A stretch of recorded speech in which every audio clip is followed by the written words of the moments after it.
श्री परमात्मने नमः। ओम श्री सत्य गुरुदेवाय नमः। ये देखिए बता रहे भगवान, ये है 9वें अध्याय का दूसरा श्लोक कि ये सब विद्याओं में सर्वश्रेष्ठ तथा सब गुण तत्वों का प्रकाशक है एवं अति पवित्र, उत्तम, प्रत्यक्ष फल वाला और धर्मयुक्त है और साधन करने में बड़ा सुगम और अविनाशी है। ये ज्ञान जो है भगवान ने बताया कि कैसे है, सर्वश्रेष्ठ माने सब राजाओं का भी राजा, और गुण तत्व को प्रकाशित, गोपनीय भी है, बड़ा को प्रकाश करने वाला, और पवित्र भी बहुत है, उत्तम भी बहुत है और प्रत्यक्ष फल वाला है और धर्म युक्त भी है। माना मनुष्य का कर्तव्य भी है, वो अपने पहले परमात्मा में लगे और बाद में संसार की ओर देखे। जिस ज्ञान और विज्ञान का उल्लेख पहले श्लोक में भगवान ने कर दिया है तो सब विद्याओं का राजा बताया गया है। तात्पर्य ये है कि संसार में जितनी भी विद्याएं प्रचलित हैं वे सब थोड़ी देर के लिए ही हैं, अत्यंत अल्पास में सुख का आवाज देती हैं। का संसार की जितनी भी विद्याएं हैं वो थोड़ी देर के लिए, माने इसी मनुष्य शरीर के लिए। लेकिन ये जो ज्ञान है ये बताया कि जौन है जन्म जन्मांतर तक ये बढ़ता रहता, चलता रहता। जैसे बताया भरत जड़भरत थे जो, उनको एक जन्म में उनको ज्ञान हो गया था, उन्होंने घर परिवार को छोड़ करके जंगल में जाके तपस्या की, लेकिन हिरण में मन चला गया। उसी कारण उनको दूसरा जन्म लेना पड़ा तो हिरण की योनि में गए। हिरण की योनि में भी उनको सब याद था कि हम जो है तपस्या करने निकले थे, लेकिन मेरा मन इसमें चला गया। वो हिरण की योनि में जा कर के भी उनको याद रहता था। वो एकादशी का व्रत रखते थे, हरी घास न खा करके, जो सूखी मुरझाई घास टूटी थी उसको खाते थे, जो खेतों में छूट जाता था न उसको खाते थे, और हमेशा कोई को भी सताते नहीं थे, कीड़े मकोड़ों को कोई भी जो है कष्ट नहीं देते थे, क्योंकि उनको याद था कि कष्ट देना, गुरु कहते मनुष्य इंसान को किसी को कष्ट देने का अधिकार हमको नहीं है। और ये बताया कि जो ये ज्ञान होता है इसी में, ये डिग्री जो तुम मिलेगी वो इसी जन्म काम आएगी, जो तुमको होशियारी चालाकी वो इसी जन्म में काम आएगी। तो इसलिए बताया ये बहुत ही थोड़े समय के लिए होता है। पर जो ये राज विद्या है शाश्वत आनंद देने वाले होने के कारण अन्य सब विद्याओं से भी श्रेष्ठ है। अब इस ज्ञान को सब गोपनीयों का राजा बताने का तात्पर्य ये है कि इसको जान लेने पर फिर कोई रहस्य नहीं रह जाता जो मनुष्य की दृष्टि में स्पष्ट ना हो सके। ये ज्ञान को जब समझ लेते हो तो गुरु कहते हैं हम तुमको वो सूझ दृष्टि देते हैं। सूझ दृष्टि जब तुम्हारे अंदर आ जाती है फिर तुमको कोई चीज़ समझने में देर नहीं लगती, क्योंकि भगवान ने कहा जैसे सूरज की जरूरत सूरदास को नहीं होती क्योंकि उसकी हेकी खुल जाती है, ऐसे ही संसार को में जिसको ज्ञान समझ हो जाती है उसको फिर और विद्याओं की आवश्यकता नहीं होती, क्योंकि सुरती शब्द जुड़ जाए।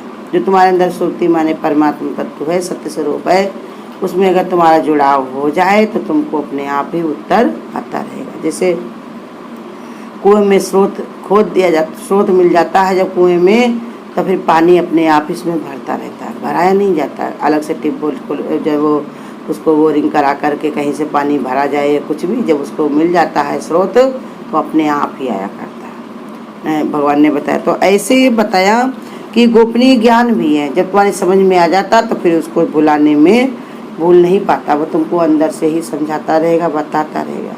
हाँ, बहुत सारे लोग हैं समझ के भी ना समझ बन जाते हैं, चालाकी चतुराई उनकी जन्म जन्म तक नहीं जाती इसके कारण। लेकिन गुरु कहते हैं कितना भी कोई चालाक होशियारी करे, कितना भी इस ज्ञान को हटा करके अज्ञानता का काम करे, लेकिन ये ज्ञान बार बार उसको ये समझाता रहेगा, बताता रहेगा कि तुम सुनते क्या हो, कहते क्या हो, या तुमने लक्ष्य क्या बनाया हुआ है और कर क्या रहे हो। इसलिए गुरु कहते हैं ये ज्ञान कभी हटने और छूटने वाला नहीं है। ये ज्ञान अत्यंत पवित्र बताया जाता है। इसका पवित्र है कि इसको जानने वाला भी पवित्र हो जाता है। ज्ञान पवित्र क्यों है? इस ज्ञान को जो जान लेता वो भी पवित्र हो जाता है। कहते हैं क्योंकि जिनके उसके हृदय में जो जान लेता है इस ज्ञान को कि उसके हृदय में करोड़ों जन्मों के संचित राग देश काम क्रोध आदि मल सदा के लिए जो नष्ट हो जाते हैं। जैसे गुरु कहते नहीं है कि कितना भी अंधेरा हो कमरे में, बहुत दिनों से उसमें बहुत कीड़े मकोड़े रह रहे हों, लेकिन बस एक बत्ती जला दी जाए तो अपने आप रोशनी हो जाती है। एक बटन दबा दी जाए तो पंजरी जलते ही सारी रोशनी हो जाती है। ऐसे गुरु हमको बताता है कि मान न मान तू है भगवान। जब ऐसे तत्व को समझ में आता है कि सच में हमारे अंदर परमात्मा ही है, संसार में परमात्मा ही है, दूसरा कुछ है ही नहीं, तब फिर गुरु कहते उसके सब कर्मल ढक जाता है पूरा। वैसे भी बताया सत्संग में जो आया है उसके सारी कलमश धुल गई है, लेकिन अब अगर उसके फिर भी अपने मन को शुद्ध नहीं रखता है तो ये उसको फिर गुरु कहते कष्ट देगी। कोई भी बर्तन को एक बार धुल मान दिया जाए, दोबारा फिर उस पर छींटे मारे जाए, दाग धब्बे पड़ जाए तो फिर उसको धुलना बड़ा ही कठिन होता है। तो इसलिए बताया कि इसके हृदय में करोड़ों जन्मों के संचय राग देश काम को सब मल नष्ट हो जाते हैं। इसी कारण संसार का बड़े से बड़ा कष्ट भी उसे आनंद की स्थिति में विचलित नहीं कर पाता। कितना भी कष्ट आए, कितनी भी समस्याएं हैं, लेकिन उसको ये बात याद रहती है ये कष्ट नहीं है, हमारी परीक्षा है, इसको हमको काटना है। ये हम इस परीक्षा के लिए ही आए थे संसार में, इसको हमको काटना ही चाहिए।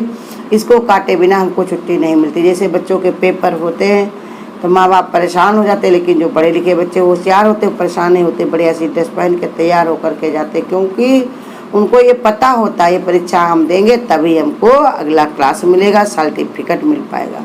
इसलिए समझा रहे भगवान कि वो कैसी भी स्थिति परिस्थिति आए अपने आनंद में विचलित नहीं होता, क्योंकि वो समझा रहता है कि जो भी ये ज्ञान हमको मिला है ये हमको परमात्मा का जो विचार मिला हुआ भाव मिला है, ये हमारे अंदर कोई हटा नहीं सकता, कोई इसको जान नहीं सकता, ले नहीं सकता। इस ज्ञान को उत्तम कहने का तात्पर्य है कि अन्य कोई बात ऐसी नहीं है जो इसकी अच्छी हो। निसंदेह जिसको जान लेने पर संसार के कष्टों का पूर्ण रूप से निवारण हो जाए, और उससे अच्छी बात क्या हो सकती। कहने ज्ञान उत्तम इसलिए है कि इसको जान लेने से सारे उसके जन्म जन्म के सब पाप ताप सब धुल जाते हैं, और इतने ही गुरु कहते सारे कर्म उसके सब पूर्ण रूप से सब निवारण हो जाता सारे कष्टों का, कि शरीर में ही सब कष्ट हैं, मन के अहंकार के सब कष्ट हैं। गुरु कहते वही जब गुरु कहते अपने को शरीर नहीं मानता तो कष्टों से न्यारा हो जाता, अब अहंकार और मन को जब जीत लेता है तभी उसको कोई कष्ट नहीं लगते। इस ज्ञान के विषय में इतनी अच्छाई सुनने पर शंका उठती है कि कदाचित इसको प्राप्त करना अत्यंत दुर्गम भी होगा। जब इतना बढ़िया है ये ज्ञान तो ये बता रहे इसको प्राप्त करना भी बहुत कठिन होगा। इसका प्रभाव प्रकट होने में कुछ विलंब और आवश्यक होगा। इसका शंका का निवारण करते हुए भगवान कहते हैं ये ज्ञान प्रत्यक्ष फल वाला है। बहुत दिन तक इसका इंतजार भी नहीं करना पड़ता है। बच्चे के लिए जैसे सर्टिफिकेट के लिए 16 साल 20 साल लगाने पड़े, उसकी भी जरूरत नहीं होती है। यदि किसी कमरे में कई वर्षों से अंधेरा हो तो उसे हटाने के लिए यही वर्ष प्रयत्न करना पड़ता है। दीपक की एक किरण से ही वर्षों पुराना अंधकार तुरंत ही दूर हो जाता है।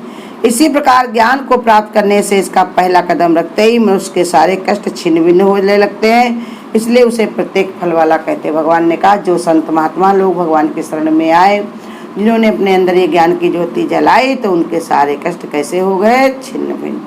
तो भगवान को ऊपर सौंप दिया। भगवान ने जिम्मेदारी भी ली कि मेरे भक्त का को योगक्षेम में स्वयं वाहन करता हूँ। आगे बताएंगे भगवान।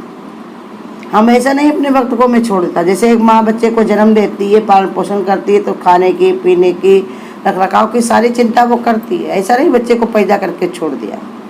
ऐसे माँ बाप पिता भी उसको जिम्मेदारी से काम करता है। उसको न पढ़ाना लिखाना जो भी करना है वो सब वो कायदे से करता है। वो तो संसार वाले होते, कोई जोर नहीं होता। अब वो तो परम पिता परमात्मा है, उसकी तो सारी सामर्थ्य है। वो फिर हमको ऐसे क्यों छोड़ देगा, वो क्यों ऐसे गुरु कहते दुविधा में हमको डालेगा। तो इसलिए समझा रहे भगवान कि इसको जौन है, भगवान कहते हैं कि समझाने लगते इसको प्रत्यक्ष फल वाला। जिन्होंने इसे जीवन में अपना लिया है उसने प्रत्यक्ष फल देखा, चमत्कार देखा भगवान का। जिस दिन से भगवान की शरण में हो गया उस दिन से ही उसको कोई चिंता फिक्र नहीं रह गई। एक जो था तो वो चोरी करता था रोजाना। एक दिन वो रास्ते से जा रहा था, उधर से माइक पर कहीं भागवत हो रही थी। उसमें बताया जा रहा था अगर तुम पक्का करके ये निश्चय कर लो कि हमने जो भी किया अब मैं नहीं करूँगा तो तुम्हारे सारे गुनाह माफ़ करके भगवान तुमको निर्मल कर देगा। तो उसने मजाक में ही कह दिया कि चलो हम इसकी बात पर कह दे रहे हैं कि आज से मैं चोरी नहीं करूँगा और देखे मेरे पाप सब धुल जाएंगे। जैसे उसने ऐसे कहा और तुरंत ही राजा के सैनिक उसके पीछे चल रहे थे, वो उन्होंने तुरंत उसको पकड़ लिया। अब पकड़ करके जब ले गए वहाँ पर राजा के दरबार में, जब राजा के दरबार में ले गए तो उन्होंने राजा ने पूछा कि तुमने चोरी की, तो कहा हाँ।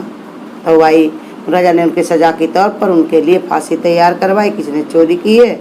अब फांसी में क्या था उनके वहाँ, एक तागा पर एक पीपल का पत्ता रख करके एक सुपारी रख करके गले के पास रखा जाता था और उसी के बाद रस्सी बांधी जाती थी। जब वो रस्सी खींची जाती थी तो सुपारी जो है टूट जाती थी और पत्ता उसका जो है मुरझा जाता था।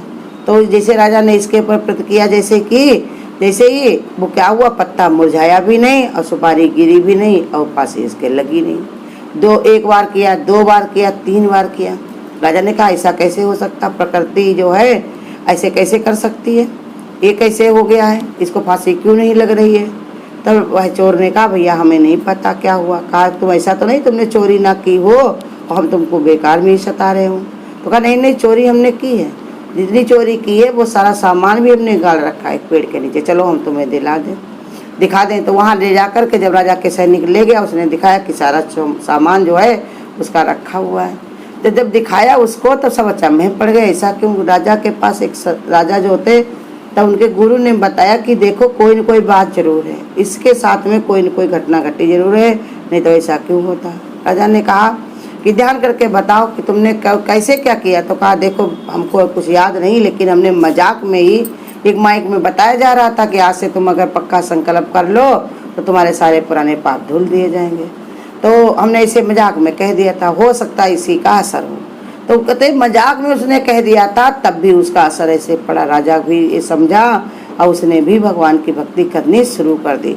तो ऐसे ही बतारे प्रत्यक्ष फल वाला है। जब तुम भगवान की भक्ति में रमते हो तो तुमको शांति, संतोष, स्थिरता सब धीरे धीरे आने लगती है। जितना तुम बेचैन पहले होते उतना अब नहीं होते, जितनी शांति तुमको अब रहती है उतना पहले। तो इसलिए कहा है प्रत्यक्ष फल वाला। जब समझ लेते हो सभी में एक आत्मा है, सभी में एक परमात्मा है, वही मैं हूँ, दूसरा कौन है। दूजा सब किसको आँखियाँ, सब में मैं ही समाया, सभी में परमात्मा ही परमात्मा बैठा हुआ है। ऐसे जिसके अंदर समझ आ जाती है उसको फिर कठिनाई नहीं रहती। जैसे अपने घर में सब तुम्हारे ही अपने भाई बहन परिवार, तो तुमको इसमें कठिनाई क्या है। ऐसे ये संसार ही मेरा अपना घर है, अपना ही स्वरूप है, तो उसकी सारी समस्याओं का हल उसको मिल जाता है।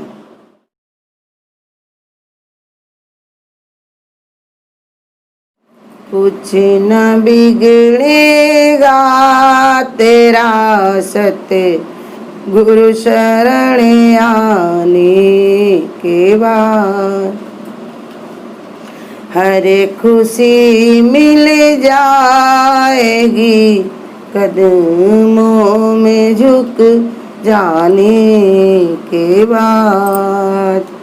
कुछ न बिगड़ेगा तेरा सत्य गुरु शरण आने के बाद। जब तलक है भेद मन में कुछ नहीं बन पाएगा, रंग लाएगी ये भक्ति भेद मिट जाने के बाद। कुछ न बिगड़ेगा तेरा सत्य गुरु शरण आने के बाद। प्रेम के मंजिल के राही कष्ट पाते हैं जरूर, बीज फलता है सदा मिट्टी में मिल जाने के बाद। कुछ न बिगड़ेगा तेरा सत्य गुरु शरण आने के बाद। फूल से पूछो कि उस पर कैसे छाई है बहार, कब तलक कांटों पे सोया डाल पर आने के बाद। कुछ न बिगड़ेगा तेरा सत्य गुरु शरण आने के बाद। हर खुशी मिल जाएगी कदमों में झुक जाने के बाद। देख कर काली घटाएं ए भंवर मत हो उदास, बंद कलियां फिर खिलेंगी रात ढल जाने के बाद। कुछ न बिगड़ेगा तेरा सतगुरु शरण आने के बाद। प्यार कर निष्काम निर्मल निश्चय कर एक आत्म का। सूखी बगिया फिर खिलेगी ऋतु बदल जाने के बाद।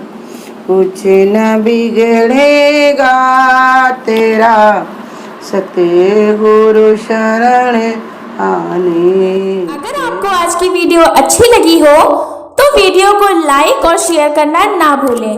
आगे की वीडियोस देखने के लिए चैनल को सब्सक्राइब करें और नोटिफिकेशन बेल को